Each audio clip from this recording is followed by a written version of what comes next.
Hey everybody, welcome to another episode of Late Night Raucous. I know it's been a while, but I'm really excited now to have a special guest on a really interesting topic here to talk about psilocybin. Today we have my guest Aya Allison, and she's a mindset coach and a microdosing educator. Hi Aya, how are you doing?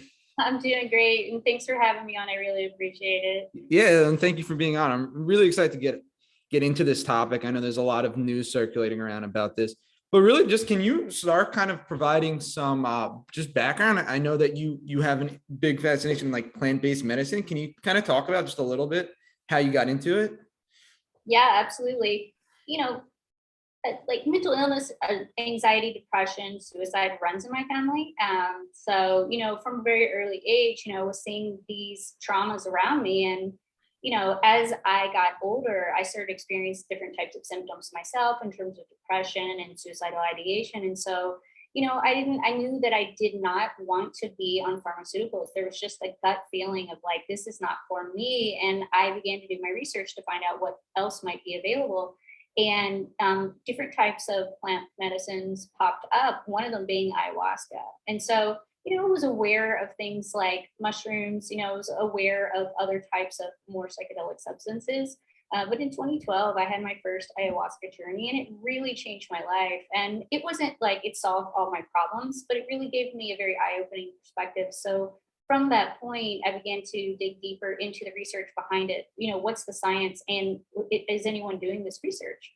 And as I dug deeper, also being a coach, especially being in LA, I had so many clients that, especially in like 2016, 17, 18, were asking me, what's going on with microdosing? What do you know? What do you know? What do you know? And they wanted to know all about everything that I could find out. So again, I dug in and started doing the research, and became very involved with a few research projects, and so that I could give really great information. My goal is always provide access to the information and provide the best information. Yeah, that's really interesting. So I know one of the big focus of yours is a psilocybin. So from my understanding, it's a a controlled substance, and listed right up there with heroin and methamphetamines and all of that. And from my research, from my understanding, it not only is it completely natural, its potency is actually less harmful for the body than a tablet of aspirin. So how did we go from to where we are now, where it's listed as a controlled substance, but the science doesn't really match up? That's a great question. And I really appreciate you asking this, because that could be, a several hour conversation. Mm-hmm. The long and short of it is, back in 1971, when the Nixon administration was dealing with its two number one enemies, which they, from a quote from John Ehrlichman, who was Nixon's former domestic policy advisor. I mean, he said in an interview in Harper's Magazine, which was years after the fact, their two enemies were the far left anti-war establishment and Black people. And the easiest way to criminalize them was, what are they carrying around? What do they have that we can criminalize? And at these protests and at these rallies and at these meetings, and so much was going on, I mean, there was a strong, strong movement of the people coming together. The way to begin to fracture that movement was they found that, oh, they always seem to have LSD, mushrooms, and cannabis. And that is precisely how Nixon started the war on drugs in 1971, and they became Schedule I drugs. Wow, that's interesting. So it's kind of like a crackdown on free speech and the dissemination of ideas. Exactly. Wow, it's really interesting how that could really shift the public zeitgeist, because I remember one of the early interviews from George Harrison talking about going to Haight-Ashbury and just wanting this big spiritual journey, and just really just being shocked, saying that there's a lot of people just strung out. And then he started to shift more towards like a spiritual journey and not a psychedelic journey. But it was really interesting. I always associated it with psychedelics, but now that I think about it, that's probably what those people were using probably wasn't psilocybin or LSD. It was probably something else. But now we just all lump it together and associate it. We lump it together because that's what the government did. The government just started lumping it all together. It's kind of like, oh, all of these things are bad. Will these particular things, will cannabis, will psychedelics lead you to a spiritual awakening? Maybe they could, but as you're pointing out, it's like, oh, well, it didn't necessarily put everyone onto some sort of spiritual path. I mean, there's many roads to mental expansion. Mhm. But I will say there is some, exciting news from what I've seen in my research. The FDA, and we've spoken about it earlier. The FDA is kind of creating a pathway to a 2-year plan to allow it for therapeutics. And you had some really interesting insights about that I'm excited to hear. But the other thing is, like, the stigma just seems to generally be changing in the public. I know, I was watching a couple episodes of Michael Pollan's documentary, and he's a scholar, and he's talking about all his prolific experiences with this. And then you see people running successful podcasts like Joe Rogan openly talking about it. So now we're not thinking about like the hippies and people looking to shun society and experiment. Now we're looking at, people actively engaging in a free market, tech bros and things like that. And so is it obviously the drug itself, the product itself still the same, but are we seeing just more comfortable with who's using it? I really do think so. And so perception is everything, right? You see a certain person doing something. So in so many people's minds, it's like, oh, wow. I mean, all of a sudden you have this neuro mirroring where it goes from a drug or stigmatized to immediately it's like amygdala is, oh, wow, this person does this. So this must equal something else. And so it's really fascinating to see how when certain influencers of society are coming up and stating their truth, it's really fascinating to see what happens. I mean, just a few months ago, Elon Musk said that he can see that microdosing or psychedelics is much more helpful for depression than pharmaceuticals. Wow. So for a guy of that caliber to state something like that, and it's that was because of the dinner conversation he was having. So but when you see people like Joe Rogan or Tim Ferriss, and thank goodness for Michael Pollan. I mean, he's such a compassionate PR guy for so many of these super helpful tools. Mm-hmm. And it's interesting because now the Biden administration created a pathway of allowing it for therapeutics. And so how can there's obviously there's been research way back in the past with other psychedelics like LSD and or even other drugs like MDMA, and allowing for some kind of anxiety treatment or some self-reflecting and opening up. And so how can psilocybin be used to treat things like anxiety, depression, or just create a self-awareness or goal setting? I'm really interested to hear about that. So just one point to clarify, the Biden administration isn't creating the pathway. There was a letter from the head of Health and Human Services where it was suggested that they maybe look into something. So it's kind of, just more kind of like jumping on the bandwagon PR. Honestly, in 2018, Trump actually signed the right to try bill into law, which technically gives access to psilocybin, which the DEA is actively blocking. So they are flagrantly violating the law. So that's what's going on. And honestly, this is not about one side or the other, but if the Biden administration really wanted to be progressive in this, they would stop the DEA from those actions, because there have been literally people that are dying of cancer that have been taken to jail for protesting just because they want to be able to, they have the right to try, which again was signed into law in 2018. So there's things around that are still outstanding that could be taken care of immediately, which would be seen incredibly, I don't even know, like progressive is the word, but it's like just, like really forcing the law to be implemented as opposed to being blocked. So that's just, I'll just float that out there in terms of that. But, in terms of how psilocybin is really helping people with anxiety, depression, flow states, deeper connection to self and others, it's creating neuroplasticity in the brain. So if people don't understand that, it's basically helping the brain morph or expand. Stress and anxiety is inflammation, and it puts the brain into more of a contracted or rigid state. When you, and I'm not a neurochemist or a neurologist or a neurobiologist, but just from the studies that I've been involved with and my own research, it, the alkaloids of psilocybin basically expand the brain literally into more of its natural state.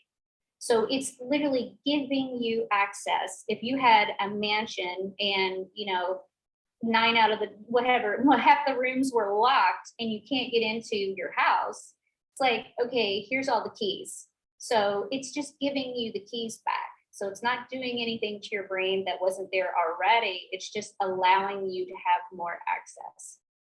Interesting.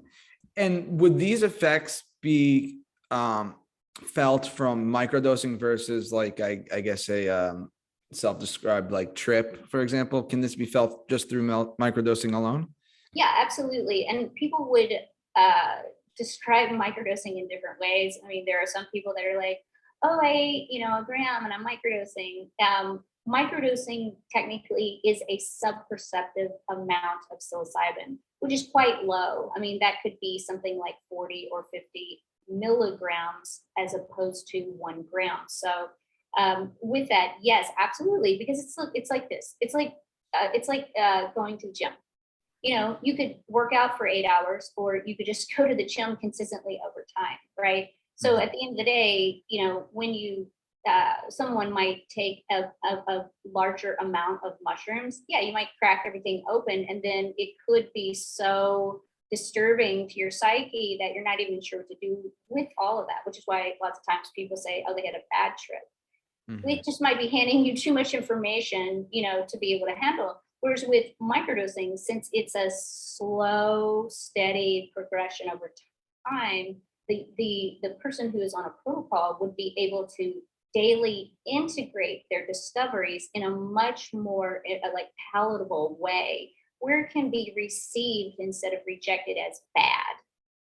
Well, it's kind of interesting because something I was thinking about in regards to this is that like everybody's reality is there's no objective reality. You're always viewing it through your subjective lens. So I'm wondering, it kind of works like cognitive behavioral therapy, like some established notions that we believe to be true that may not even instinctually be helpful to us. Like it does kind of act like that, right? Psilocybin, or at least amplifies it or serves as an aid to something like that, viewing the world differently. Absolutely. Again, it's the neuroplasticity, right? So it's creating changes in the brain, which is allowing you to take in more of the view. Think of it, if you live in a cold place and it's like your windshield is covered in like snow and ice, and it's like you only scrape off a small hole. Okay, there's a lot more of the view. So if you're trying to look at the world through the small, tiny little lens, and that's your truth, and that's what you identify with, imagine what happens when the entire windshield gets cleared off. It's like, oh, whoa, wait a minute. Okay, just take me back to the little hole. Sometimes it's so overwhelming for people, but at the same time, if you kind of clear it off a little at a time, you're able to kind of maybe have more acceptance for all of these other truths. And it doesn't mean that, it's not like right and wrong. There's just more information than you had realized. Wow. So we started speaking about why it was kind of banned, and now we're seeing a lot of evidence to the contrary of like why it shouldn't be. There's a lot of more harmful things that are legal that should exist. So what is kind of in your view like halting this progression? I mean, pharmaceutical companies are always coming out with now we just found that big studies about serotonin levels in the brain don't really affect depression, and then you have SSRIs just overly medicated on people. So like what in your view, what is halting such like a libertarian worldview of like this could help people, it should be their choice, no one's pushing it on them, but why can't they be able to do it? Why shouldn't they? Well, look, I always just say follow the money. Mm-hmm. If you follow the money, you'll get your answers. So, what is the biggest industry in the world? Well, that's the pharmaceutical industry. People might argue it's the, U.S. military industrial complex, but it's like pharmaceutical, the pharmaceutical industry has literally hijacked the world, so if that's where the money is, then that's who's going to be controlling policies. And until they're finding a way to shift into this industry, I mean, how are you going to let this natural occurring substance that people could easily cultivate start to cut into their profits? So in that, I think in a lot of ways, where it is an old regime that is slowly crumbling because people are starting to wake up. I mean, I think a lot of people, honestly, it's really fascinating, even though in such like a terrible time of 2020, so many people began looking at psychedelics. It's like you're in lockdown, you're in isolation. It's like, okay, what can I do? So many people literally started reaching towards psychedelics. I mean, I know other people were binge watching Netflix. There were a lot of people who were rediscovering psychedelics. So in those cases, it's like, okay, so what's happening? So you do have this sort of slow rediscovery or reawakening through these severe, types of conditions, and I do feel, and I do see just being in, this field where there are more and more people at significant levels of wealth that are investing into the space. So they are going to push for things to change, and it is happening. So, again, it's one of those things of, just more persistence in the space and doing it on a medical level, because, places like Johns Hopkins University, has their whole wing of like psychedelic research. So when you bring all the research into it, it becomes extremely difficult for the DEA to say, oh, yeah, there's no medical potential for psilocybin. Yeah, just correct me if I'm wrong, but like a controlled one substance means that it has no medicinal benefits, right? Or potential for it. Wow. Which is obviously incorrect. Mm-hmm. It's so obvious. There's so much scientific data showing the opposite. So again, that's, again, if this current administration wanted to be progressive, they have so many avenues to do so.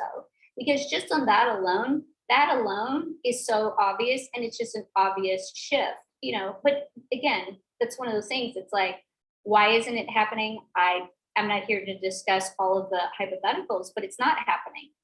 Yeah, that's interesting. I'm kind of wondering if do you feel like COVID kind of shifted the momentum with big pharma? They kind of came out as kind of the heroes, which it's remarkable. Vaccines are remarkable, but do you feel like it's kind of the public perception of big pharma has kind of changed to where people are kind of just accepting what they're putting out in their information and not really looking for alternatives like psilocybin? Or do you feel like we're moving towards legality amongst the public? I do feel like it's the opposite. I do see where even so many more people are recognizing that when when medicines come with a blank piece of paper explaining all of the side effects and the ingredients, which is exactly when they rolled everything out, it's literally like, here's your information, it's blank, and you see the astonishing absolute crackdown on so many opposing opinions. Those are red flags. So a lot of people are really seeing like, why was all of this information suppressed? How come, Moderna has a 75-year basically ban on, this type of information coming up? So a lot of people are paying attention. And with that, there are so many states and cities that actually have already decriminalized. Denver, Colorado was the first in 2019. And I know that they are gearing up for already sort of like, we'll say the pharma-esque entities that are creeping into the psilocybin space. So they have all kinds of things going on over there. Actually, DC decriminalized. Oh, wow. So DC has that was a few years ago. Ann Arbor, Somerset, and Cambridge in Massachusetts, Santa Cruz, Oakland. I mean, there are places. Oregon has full legalization, but it won't be fully enacted until 2023. And it has very specific parameters around how that can work. Oh, wow. So I'm glad you brought that up, because one interesting thing I was wondering, like decriminalization versus legalization. Obviously, it's still legal in terms of federal law, and now states are kind of decriminalizing. Can you go into like what decriminalization is versus fully legal? Absolutely. So again, I'm not going to sit here and say I'm like, a legislative expert, but on a very practical and pragmatic level, for many of us who are in the space, legalization just means basically that your state entity gets to decide how you get access to whatever said thing. So if we're saying psilocybin, it's like, you can see what California did to the cannabis industry. I mean, they absolutely destroyed people's lives because of their horrific legislation. And knowing so many people in the space, I mean, it's been an absolute disaster. So thank goodness they haven't been able to legalize. A lot of us do see decriminalization as the real move forward, because that just lowers the priority of legal enforcement. So it's basically like, instead of doing jail time, it's like getting a speeding ticket, right? So if you're caught with something like psilocybin, or for example in Oakland, many different types of psychedelics have been decriminalized. It's more like you just pay a fine as opposed to jail time. Okay, and you're saying this is kind of optimal because if it was legal, it would create a whole kind of red tape, regulatory framework and process, versus just, we're not going to prioritize going after people for this, and Right. and there's more room to kind of navigate personally what you want to do. It gives power to the people, because at the end of the day, why does the state get to put regulations on nature? Like, why? And at the end of the, to me and to many people, it's not like I'm a spokesperson for everyone in the community, but that it goes back to that. It's like, why does your state get to decide like who can grow cannabis and who can do these things and how you can do it? I understand, they'll always go to, well, safety and et cetera. It's like, okay. I mean, we're not talking about some terrifying drug. We're talking about cannabis, which over time, honestly, has been turned into, more pharma cannabis, because the strains that you have now are completely different from what it used to be. And, none of us want to see that happen in mushrooms. So in terms of decriminalization, you're actually prioritizing your citizens versus the people who would create all the regulations, which is who will make the money. Yeah. Wow. And so one thing, so we talk about, a lot of the benefits. I'm curious. So like what, and I'm not sure if it's associated with just microdosing versus, more substance amount, but maybe, and they could be endorsed by pharmaceutical industry and stuff, but I'm curious, like I've seen some studies mention heart risks and some kind of maybe at a really high amount, like psychosis. Like, so what is, and it could go into a free choice argument, but like what are there downsides? Obviously the benefits outweigh the risk and it's personal choice, but are there downsides, or can you just elaborate on those potential risks? Absolutely. So again, I'm not going to say I'm an expert in that in terms of neurology or neurochemistry. However, I mean, just for obvious reasons, if you take a large amount of psychedelics, you're going to be presented with so much new information that your brain may have a lot of difficulty processing it.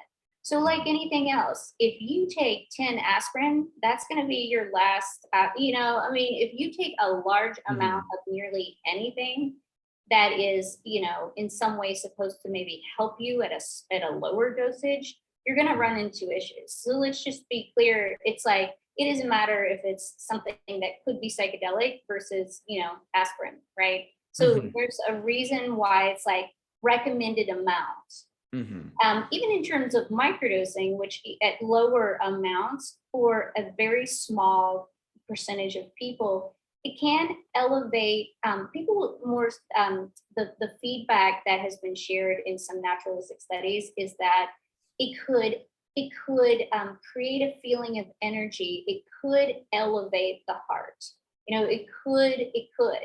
It's very, very. It's it's like in 10% of the population or less. Like it's Mhm. rarely seen. And the other piece is that people do not have a consensus on what a microdose is. So people don't know if it's like, oh, well, how much did you take? So until those things are regulated and there's more studies, it's really challenging to say, okay, well, a microdose might do this to you if this, again, you could look at the side effects on any type of pharmaceutical and it's like, does that say death? I mean, so Exactly. when you think about it in a broader context, of course, there's always something that could come up when you're, making changes to the body. I mean, that's one of those things. But is there a significance in the risk? I mean, it's good to be aware. Again, I'm not an expert, but in terms of even if Mhm. people are thinking about things like ayahuasca, before going into a ceremony, you have to get off of SSRIs because there can be so much serotonin uptake that could be that could be seriously dangerous. Mushrooms are not the same way, even though people do find that are on high levels of SSRI, again, types of pharmaceuticals, they actually usually do not experience some sort of trip because of the regulation that's already going on with their chemistry. So there's a Wow. lot of interesting things that actually start to happen. Wow, that's really interesting. So like who would you think, like, is there a general population that benefits more from it? Like when I was watching the Michael Pollan episode, it was a lot of people were who are doing it were facing end of life kind of, and just terminal cancer. Are there can everybody benefit from it, or certain age groups, or even career paths that can benefit from it, or like like what's your view on that? So I tell people I'm not an advocate, I'm an educator, but Mhm. my friends definitely laugh and it's like, okay, sure. But you're telling us that it has all these benefits. So I say that to say it's beneficial for anyone who's dealing with anxiety, depression, any separation from self, anyone who has social anxiety, if you feel almost like somewhat of a disconnect sometimes from other people, if you want more flow states, if you want better sleep, it tends to elevate people, in all of those categories. So it's proven to be extremely helpful for people who have anxiety. It brings a sense, it turns down the noise. It brings a sense of calm because it's allowing you to stop being distracted by all the maybe the worry and the thoughts and what could be, and get into more of a state of being grounded and tapping into your own sense of clarity and confidence. It helps with depression because instead of feeling like you're all isolated and on your own, it gives you this sense of connection to yourself and to others. So in saying that, can it benefit one group more than others? This is, when I comment on that, that's more from a microdosing perspective. Mhm. But I have gotten information from people who are looking at end of life situations and aren't taking huge doses, but they're on a microdosing protocol to help them with end of life anxiety. And they're really enjoying this time with their family from a state of being deeply connected and very accepting of how they're transitioning. Wow. Is this kind of like what's like what people have self-described as kind of shattering like a notion of like an ego or taking yourself too seriously is kind of what you're getting at? You could frame it like that, or you could also say, yes, it's tapping into heart or our consciousness, Oh, right? wow. And if we look at, ego being this idea that I am this single being in this body and I live, I die, I'm done. Mhm. Or you can look at it as many cultures do, which is heart or consciousness, which is I'm temporarily contained in this physical 3D body, but I'm a dimensional being that has always existed, having this current experience. And so when you have neuroplasticity occur in the brain, instead of having this isolated perspective that like it's just me and I'm just here and I'm not connected and all of these egoistic things, which is I, me, myself, which at times can be helpful, it can also be extremely limiting. And the beauty of something like psilocybin is expanding the brain, opening the locked doors, and then seeing like, oh, wait a second, maybe I'm way more than I imagined. I don't feel so separate. I don't feel so isolated. I'm much more than I was perceiving. Mm-hmm. This I feel like 95% of everybody's problems are kind of all self-induced because they create these like restrictions and parameters or just subjective thoughts about themselves or how the world is. And this just seems like something that could really, this interconnectedness could really provide some kind of state of calm and allow you, like you said, step outside their box that they're, or prism that they're putting themselves in. I absolutely agree. I mean, look, if you look at cycles of the world and you look at it from other perspectives, whether, it's more from a perspective as seen through the Kabbalah or through the Vedas, we go through these cycles and we are in this cycle where the ego has risen to such a profound level that you're seeing this need for some purpose, this need to find, our sense of like the creator, the one, the all, the source, whatever you want to call it. And you see there's, when we get so caught up in ego, there can be a lack of the spiritual or the connectedness or the greater, because it's I, me, oh, this is my problem. Oh, look at all the issues that I have. It's like, hold on a second. You are literally sharing space with a population, and everyone is experiencing something probably very similar at the core. And once you can step outside of yourself and recognize that, it's like, oh, I'm not like precious with my problem. A lot of people deal with this. And when you can see that a lot of people kind of are dealing with one thing, then it's like, oh, maybe this isn't such a big deal. I thought I was special with this thing. And you can begin to have a more relatable experience, which then as a group can be alchemized and transformed and change. Mm-hmm. And kind of curious, just like mentioning that, like it's kind of changing your view of the world and kind of getting out of oneself. Can it help people find kind of their purpose in life, or a spark, people who feel a little lost in the world, especially especially turbulent times like this? Is that something that can happen from microdosing and things like that? Absolutely. Again, just to go back into trying to put on my educator hat and not advocate hat. Mm-hmm, definitely. Just from the research that has been done in a more naturalistic studies type of way, I think you could actually go on like Quantitative Citizen, which is Paul Stamets has an app where you can, or it's also a website where you can see more of the research where people have done different types of studies. But what people are finding is that absolutely, again, when you are expanding the brain through neuroplasticity, you are seeing more of yourself.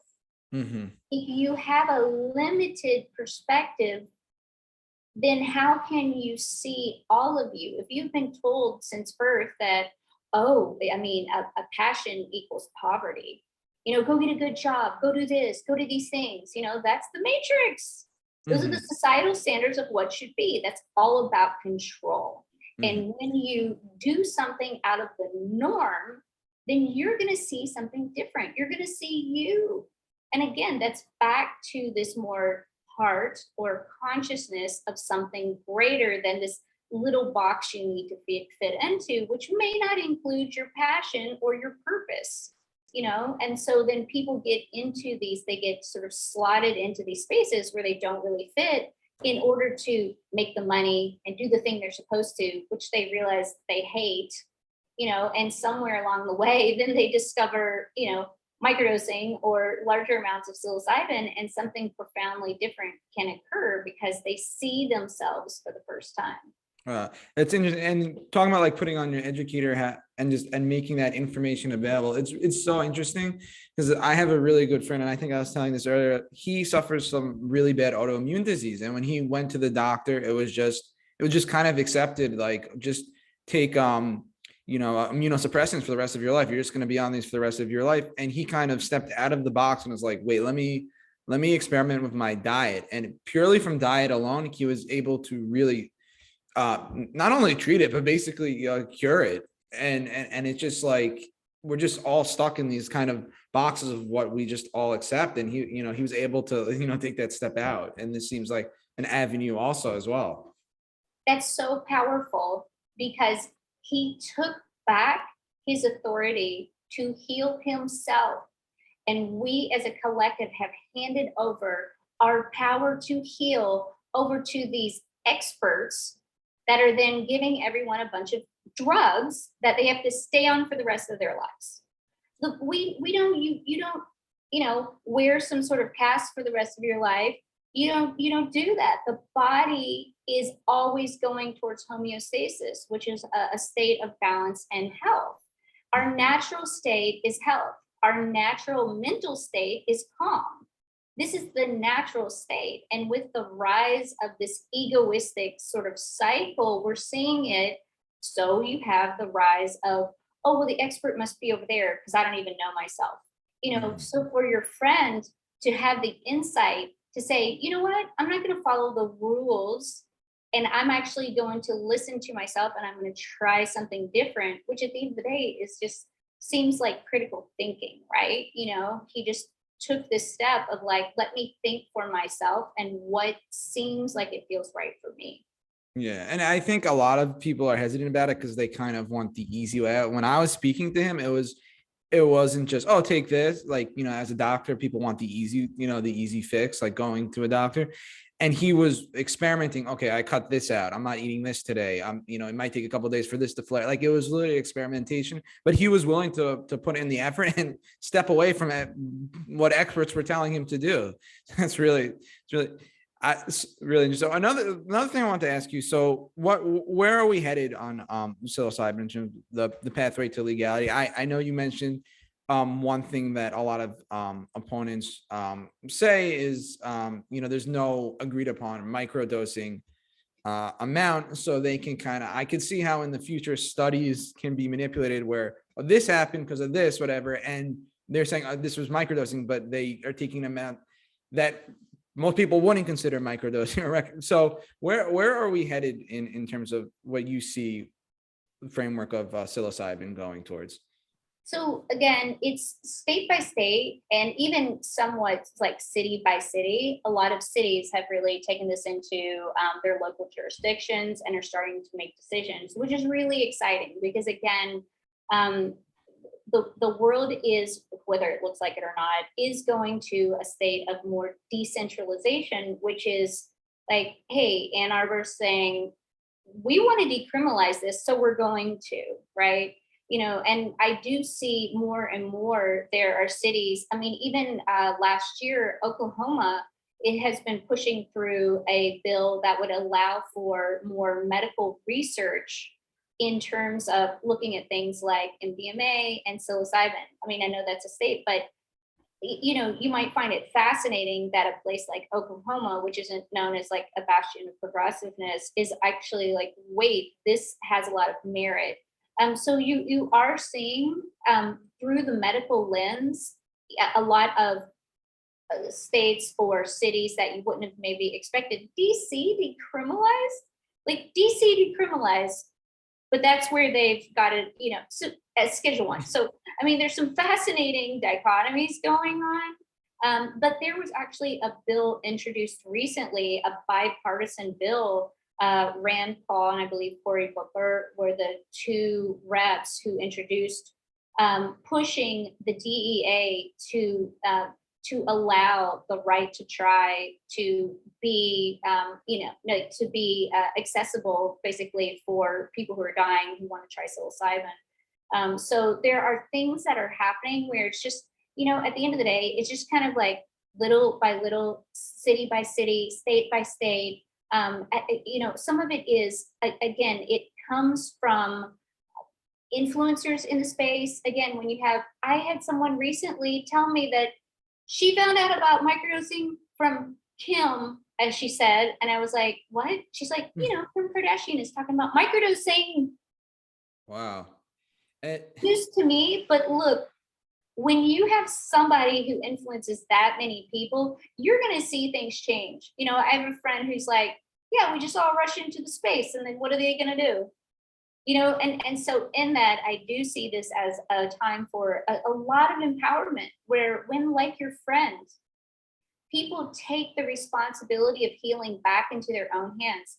They do something that's a little more difficult, and stay instead of handing it over and saying like, "Hey, fix me, make me better." Do something that's challenging. mhm. That's where confidence comes from. Take back your ability to heal yourself, because innately you have it. You always have. Wow, that's interesting. I think, and now is like a perfect time because psilocybin isn't, it's the stigma, like you're saying, is changing, and it's not so incendiary and inflammatory language. And we're seeing just this last couple of weeks a lot of bipartisan legislation getting done. Like this seems like the perfect thing that both a progressive argument can be made, and less government intrusion in people's lives can be made. So that I think we're at an exciting time where we could see something. Yeah, absolutely. And look, it's about building bridges. And I think the one thing that is really fascinating about how psilocybin, grows, is that it basically has this giant brain. It has this giant network. And it sort of spreads like its own natural type of internet, right? So it's this network where it builds a bridge, and the mushrooms are actually the fruiting bodies that pop up above, let's say, the soil. So these bipartisan, it's like mushrooms are creating a bridge. They're finding this commonality, between parties, that where we're seeing so much separation being induced, mushrooms are literally like, no, we're actually going to bring it all back together. So this is one of the reasons that I have this sort of belief, seeing that, I'm like, mushrooms are here to save us. They're doing their job. They're popping up everywhere, and I don't think there's any stopping it. Wow. And then the last question I'll ask you is, so now there seems like a lot of opportunity now for the United States to lead. Do you feel like there's actually a lot of opportunity for the United States to lead on this issue? Is the United States at the forefront of this, or other countries? I know parts of like Amsterdam, for example, has some form of legality of certain aspects of psilocybin. Is there opportunity, do you see, for the United States to get out ahead of the rest of the world on this? There's opportunity, but would I say federal versus states? The states and cities will take it into their own hands first, because the feds are so wrapped up in their old regime. They're not likely to, I don't know that it's likely to break out of that sooner than other cities. So could the US step ahead? I would just say it's going to really come to all of these states turning. I mean, look, cannabis is still a Schedule 1. Even though it's like, there's shops everywhere, but it's still Schedule 1. So with that, it's like, the US could be progressive if it wants to, but then you have states, countries like Jamaica, where mushrooms are fully legal. Oh, wow. There's so many other places that are way further ahead than the US. Cambodia, you can, go to mushroom retreats and take mushrooms. In places like Mexico and Brazil, there's so many indigenous peoples where you can, those are things where it's like, yes, where it's not maybe technically legal via the official government stance, it's not enforced, so it's not an issue. Even on, native reservations here in the US, in Arizona, in New Mexico, and in different parts of the US, certain types of ceremonial sacraments are legal. And when you are part of the tribe and, part of the reservation, you can take those. Now that's brought rise to all kinds of things like RIFRA and like, churches that serve sacraments. So it's a whole another interesting conversation. But it's gonna be, I really feel like the people will lead the change. It's gonna be more local, decentralized, and it's like eventually maybe the feds will catch up. Because at the end of the day, you kind of have like a lot of separation. You have the Fed doing one thing, like locked in its old ways, and then you kind of have the states, doing things differently. Yeah, that's why I feel like, aren't the states like self-described as like the grassroots of democracy? So I guess that's really where change has to come from, the bottom up. Look, you see who's running the Fed? People that are over 70. Yeah. Like, how are you gonna, and that's not me trying to be ageist, that's just me looking at who's running things and what's going on.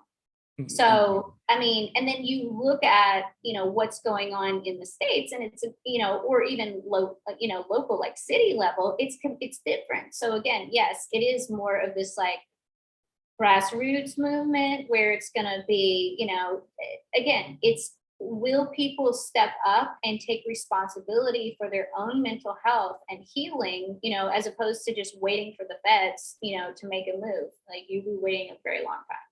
Wow. And I want to thank you for having this conversation with me. It was really fascinating. Just talking, I've learned so much, and this in the course of this podcast and speaking to you earlier. What I wanted to ask is if people are interested in exploring this topic earlier, like more in depth, how can they find you or reach out to you? Thank you. I've really enjoyed it. I'm always grateful to have the space for an open discussion with great questions. And if people do have more questions, they can actually schedule a microdosing Q&A with me via my website, which is thewellgroundedspirit.com. They can also reach out to me, thewellgroundedspirit@gmail.com. I'm also on Instagram at thewellgroundedspirit. So you could find me in any of those things if people have any questions around microdosing. And also, I am a mindset coach. So, I'm able to help people shift their minds in lots of different ways. But I love having these conversations, and I'm always happy to answer questions. Yeah. Thank you. I'll put all those in the bio. Thank you. And this conversation was really interesting. And these are important conversations that need to be had and need to be discussed, and just have information out there, and people can look into it further or look at opposing information, but they should have information provided to them. Absolutely. Thank you for having the curiosity and also the interest to put these questions out there and have this research and information be proliferated. I appreciate it. Definitely. And I thank you so much for being on my podcast. Thank you for having me.